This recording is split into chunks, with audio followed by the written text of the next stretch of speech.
Every year, the hydroelectric power generators at the Gavins Point Dam powerhouse are taken offline one at a time to undergo annual maintenance. It begins in the fall when water releases are reduced and concludes in early spring.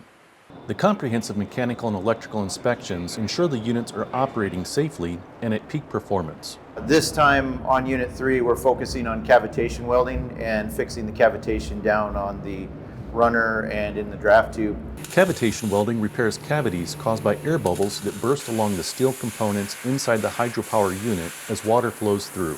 Each draft tube must be dewatered so mechanics can access the inside to conduct repairs.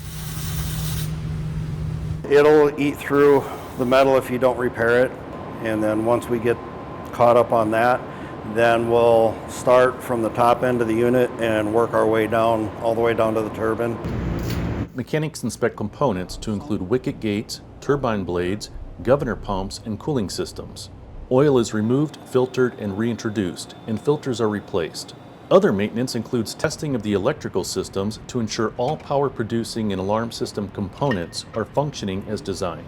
During unit maintenance, we functional test and maintenance the electrical components of the generators under a scheduled outage. We check visual inspections and electrical testing of the auxiliary equipment of the unit, and just to reassure functionality of the unit and reliability.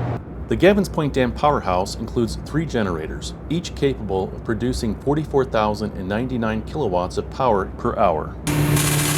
Maintenance is scheduled for completion in April of 2025.